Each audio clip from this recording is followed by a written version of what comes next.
Now, you know what I don't know is I'm assuming, oh, I'm live. I'm assuming that it's recording, I hope. No, I think you gotta hit a button to make sure you're recording.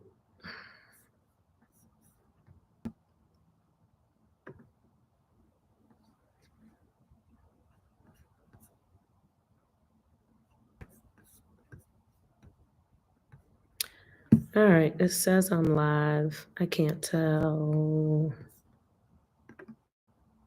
Moderation participants, timestamps.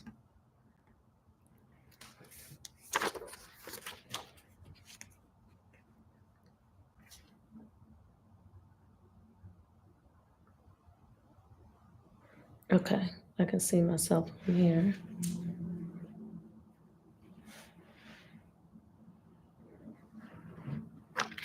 All right, I'm talking to myself, I think, because I don't think anybody's on here. Are you all on there? I'm about to do. Huh? Yes. How do I get on? Let me see. Go to YouTube. Go to YouTube. Oh, there's two people on. Yay. All right, this is my first live, so bear with me. Try not to make it a crap show. It's under, I think I'm on Just go to your Facebook account. yeah, there we go. So I have guests here. I needed some moral support for this particular thing.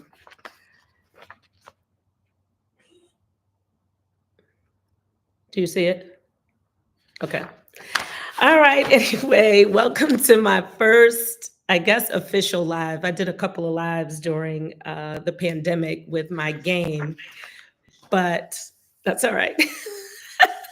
Again, I have friends in the room here for moral support, but let's get to it. So, my name is Monica Cost. I am the CEO and Chief Pathfinder of the Core Value Company. My mission in life is to improve the human connection by improving the human condition. And I do that in a variety of ways, but that is neither here nor there. This conversation came out of nowhere. And in my quest to not play it safe this year and to have these conversations that I have in private with friends and clients in the public. And how it came about was at the top of this year. I don't know how you all are feeling about January. I've seen a lot of memes that said, January was a very long year, but I made it and it's only February 1st. And today is actually my first New Year's Day New Year's Day for me because I moved New Year's Day from just January 1st to February 1st. But I had this unsettling feeling at the top of the year and I couldn't really figure out what it was. When I started talking to people, I found out that there were a lot of people that I'm going to say were coming into some personal truths. Some of them had to do with, family members that they thought had been supporting them, but when they really reflected on it, they realized that they were kind of out in the world solo. From a personal level, I lost a really big client for a good reason, and that they're now at a space where they're taking the consulting that I give on the inside. But I realized how comfortable I'd gotten with this particular client. And so, for all the things that I said that I wanted to do, the reason why I wasn't doing some of those things is because I was really comfortable with that client. So, the whole gist or notion about facing our truths and not hiding from them anymore is what this whole thing is about. So we're talking about truth and how that takes you to a transition and then what that ultimate transformation looks like. My plan is over the next 9 months to do, sort of 3 months on discovering truths in the various areas of our life, relationally, emotionally, spiritually, to really just dig in and start to understand where we're how's that sound? The heat just came on in here. I'm not trying to make this perfect. Can you hear it over there? No, you can't. Okay, fabulous. If you all can hear that heat or if it's distracting, please let me know and I will turn it off. Um, so I want to dig into these various areas. I liken these truths to, well, actually, let me take you back again. I literally was on the treadmill the other day and I Googled books to read when you feel lost. Because what I learned is once this client decided to take their operations back into the organization, I was thinking of all these things that I said that I was going to do and all these things that I wanted to do, but I didn't really have direction. So I looked up what to do when you're feeling lost. And what came to me was this book. I started listening to this book called The Mountain Is You by a woman named Brianna West. Completely a game changer for me. I have recommended it to a lot of people. She says a lot of profound things in there. But I'm at a place where I want to continue to look at my truths. So some of you know I wrote this handy dandy little book some years ago called The Things I Used to Do to Sneeze. And that was a time in my life in my 30s where my life looked really good on paper. And people, oh, you're so blessed and you're so lucky. And I was just like, yes, yes, I am. But somewhere in the pit of my belly, I still felt this level of unfulfillment. And that was a moment in my life where I had to address these personal truths relationally, spiritually, emotionally, financially, parentally, pretty much any area that you could think of. I left no stone unturned.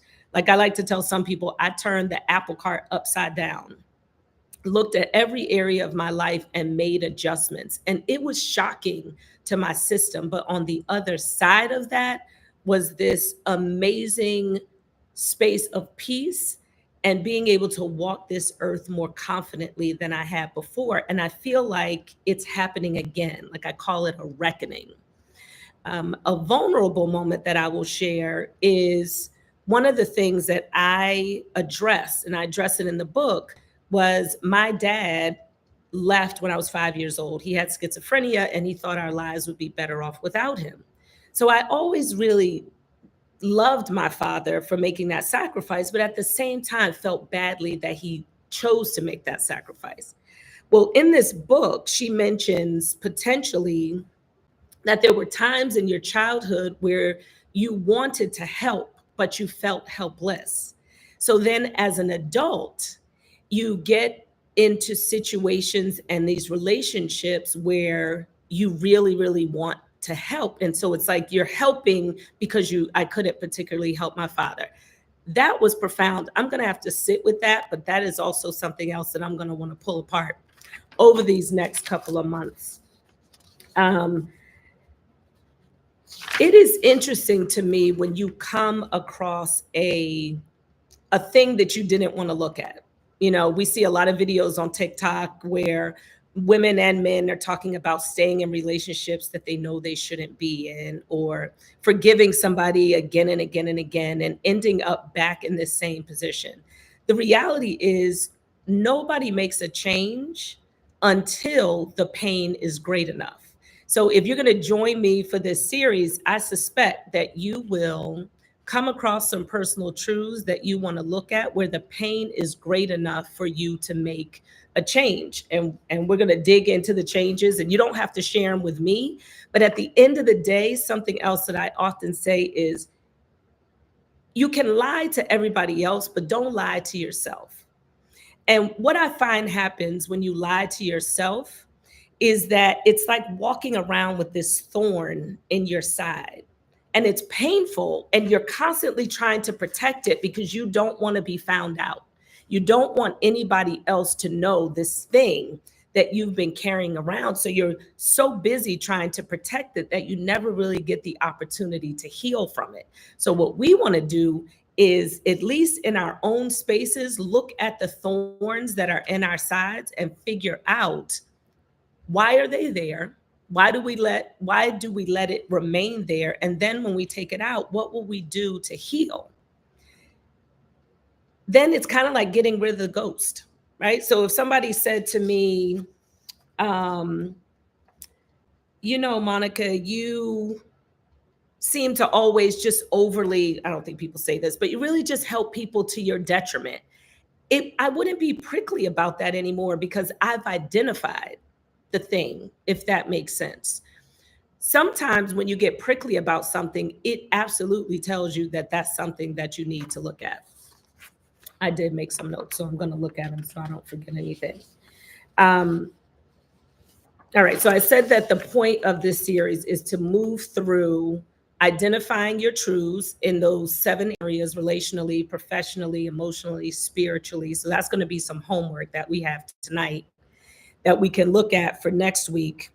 Some examples of personal truths are, you know, recognizing that you don't necessarily make the money that you want to make, right? That might be something that you look at. Being realistic that you don't feel fulfilled, no matter how wonderful people tell you your life is or how wonderful it looks on paper. If you are not fulfilled, that's okay. Own it. You don't have to tell other people, but when you own it and you take a look at it, then it doesn't continue to hold you back. To understand that you might not be happy. And where we are currently isn't where we necessarily have to remain. You can want more from life no matter how much you have. You can be tired of pretending to be happy. It can bother you when other people um, don't accept you or don't like you. And again, the reason why it's important to acknowledge it is at a minimum so that you can examine it to see, why is it that I feel this particular way? I hope that makes sense. When we acknowledge our current truth, I know I'm on live, but my heat is on and I'm about to turn it off because it's hot. Is it warm? Yeah. Excuse me 1 second. Okay, beautiful. So the point of acknowledging the truth, again, is to look at it so you don't have to hide from it anymore. Now, the other thing is, there are some truths that I'm coming to right now that I'm thinking, well, why didn't I see that before? But the reality is, it doesn't come until you're ready to acknowledge it. So don't beat yourself up either about anything that you discover throughout this process of finding your truth. Um, let's see. All right. So, again, what I'd like to do is to think about the various areas. So, let's look at, we talk about aesthetics. Is there something about the way that you exist, whether it's the way you dress or whatever, that you would like to take a look at? Do you want to spend your money differently? Do you want to allocate your resources differently? What is it that you're thinking about your professional life or your parental life? Um, these are some of the things that we're going to look at. And now I don't know what else to say.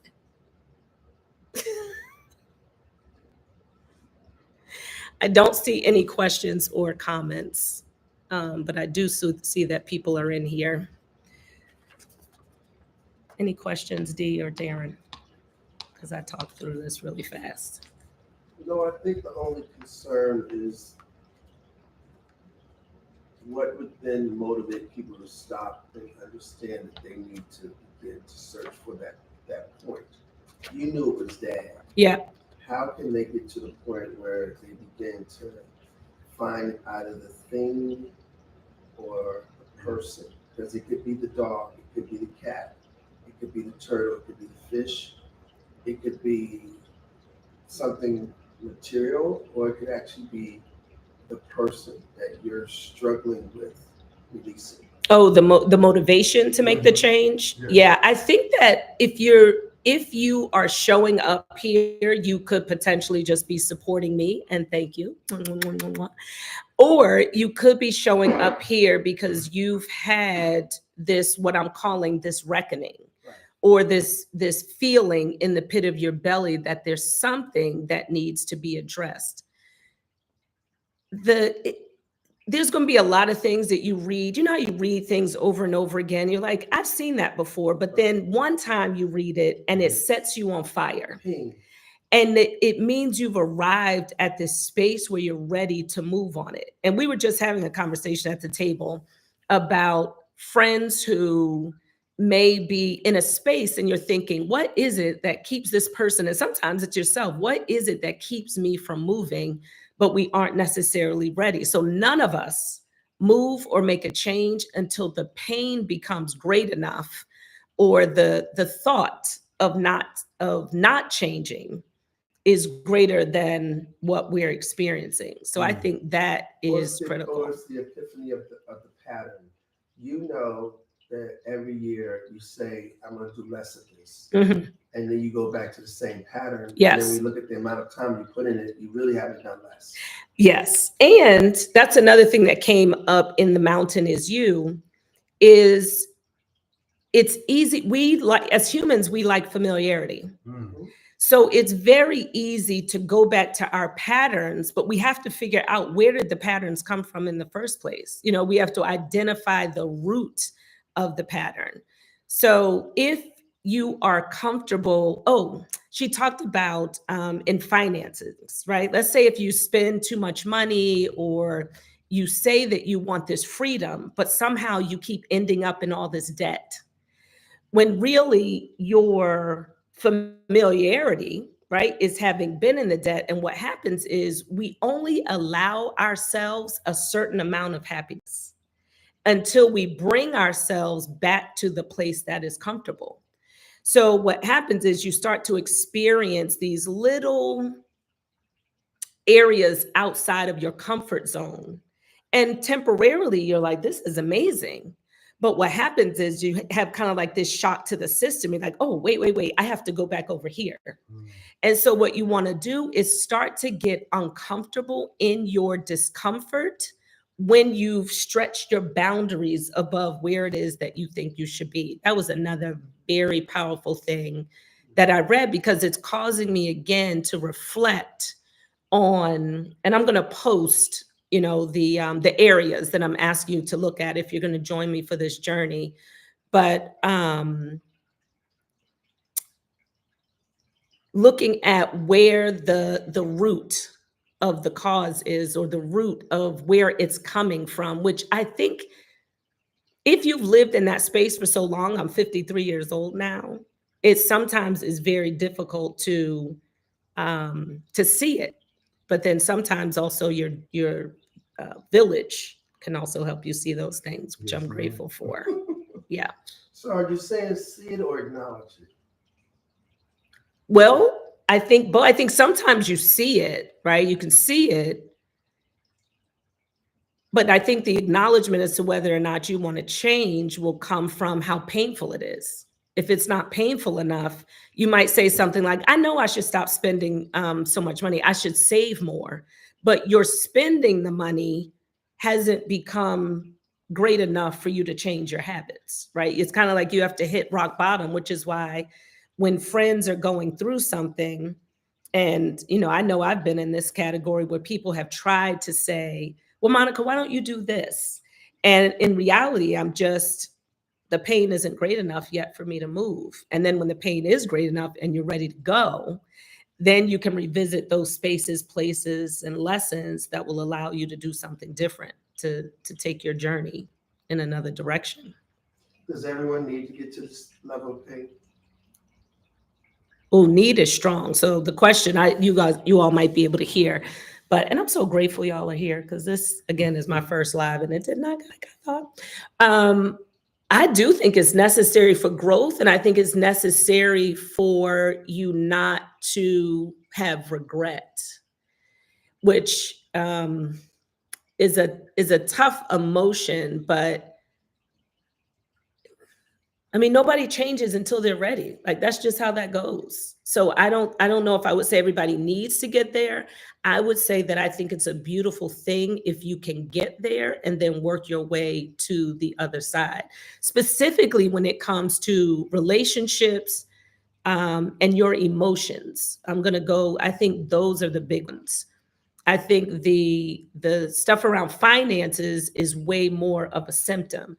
Whereas when you're looking at your spiritual connection to yourself or source, or you're looking at relationships, I think there are greater nuggets to be had in those categories because I think our patterns show up there way more often, um, or easier to see. I'll say that. I think the patterns in our relationships are much easier to see. And having been to a space where I've done some work, I can see when my patterns are healthier. I think that is a super cool realization, is when I've done the work and I notice my patterns changing. and then you look at how hard it was sometimes to change those particular patterns, because to examine areas of your life or your relationships that you couldn't see in the past and now you're looking at it, I think a lot of times our want is to say, I should have, or why didn't I, or I can't believe I spent this much time, but you couldn't see it. And the shoulda, woulda, coulda is a pointless exercise. I think the reflection only need be, what is it that you didn't like about the patterns that you were in? And how might you set your world up and your people up? I believe in a village and accountability partners. How might you set that up so that you can experience success in the areas that you've identified? I don't want it to be overwhelming, again, for people who are going to go through this journey. And I do want to have conversations, but I'm going to structure this a little bit more going forward, where I want to, so after today, I want to look at aesthetics and relational truths.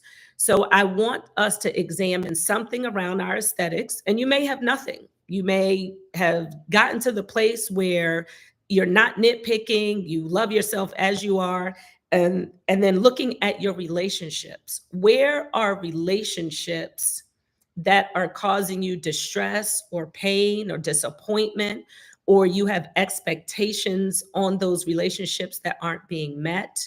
I really want to dig into some of those, because I want to look at where these expectations coming from. What is it about the relationships that aren't fulfilling? And remember, none of this is so that we can change other people. This is all self-discovery. So we're not looking to decide how someone else should be different, but rather, what is it that's making us have this experience in this relationship? And what can we do differently? But oftentimes, to impact the relationship, it does require the other person to also make some changes. Even though you say we can't impact the other person, we can only impact you. Part of the fulfilling of the relationship between you and that other person is to acknowledge that some things have to change. It could be. I've also seen situations where if you change, it changes the atmosphere, and then the other person automatically changes, and you don't have to have that discussion. Because I think what happens a lot of times in relationships is someone, we don't know who goes first, right? There was an infraction of some sort where someone maybe withdrew their affection in some way for whatever reason. It could be they were irritated by the person. It could be they are suffering from depression. They don't feel good about themselves. And then the other person reacts to that.